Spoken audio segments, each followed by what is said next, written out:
Hello, welcome to Sharmit.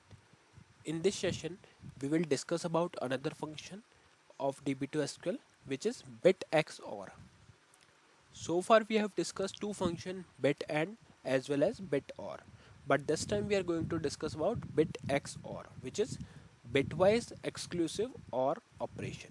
So whenever you want to perform bitwise exclusive OR operation on your table column, in that case you can use bitx for a bitx function, XOR function.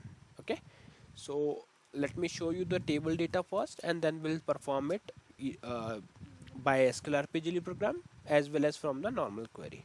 So here I am running one query, select star from Sharmit 1 slash table 2 and hitting enter. So you can see there are two columns, value 1 as well as value 2. So let's say I want to perform the bitwise exclusive or perform operation on these values. So what I will do, I will use bitxor function. How? Let me show you.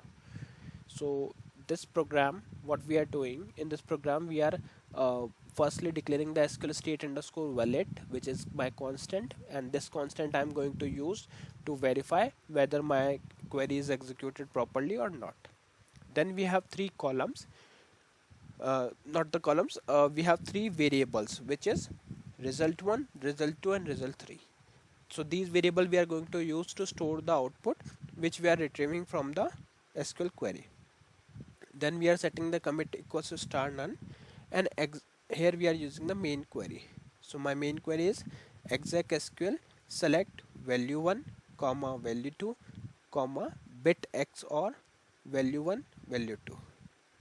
So what this bit XOR will do, it will take two argument, which is value 1 and value 2, which is my column name, and will perform the bitwise exclusive OR operation.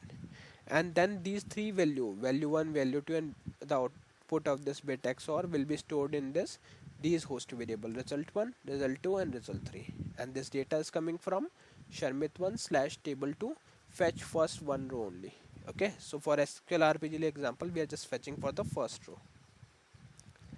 After this query is executed, we will verify the query. So here I am checking if SQL state equals to SQL state underscore valid, then print the three columns with three variables, result1, result2 and result3. Else print the SQL state with a message query ended with an error and if INR on.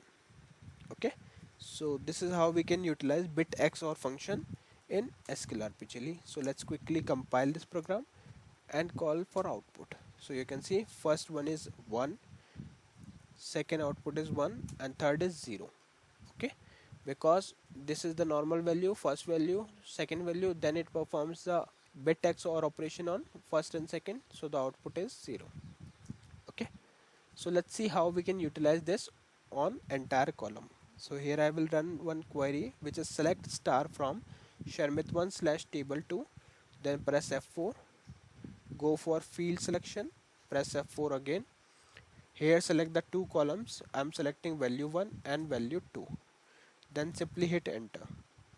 Here put comma and select your function name. So my function name is bit XOR, then parenthesis, press F4 again, select the columns again and close the parenthesis and hit enter. So you can see it prints the value as like if you perform 1 and 1 on value 1 and value 2, it written 1, bit x on performing bit x or operation, likewise it will print 1 0 1. Okay, so this is how we can utilize this function, which is bit. Okay, sorry, we have taken bit or not the bit XOR, but we were discussing about bit XOR, so here I need to put X as well. Now this is the output, because we just saw that when we are calling the program SQLRPGLE, it is returning first output is 0. Okay, so this is the reason, because we are performing bit XOR, not the bit OR. Okay, bit OR will perform the bitwise OR operation, but bit XOR will perform the bitwise exclusive OR operation. Okay, and these are the remaining value. So yeah, that's how we can utilize this bit XOR operation. I hope it is clear to all of you. In the next session we will discuss few more things. So thank you for watching Sharmit.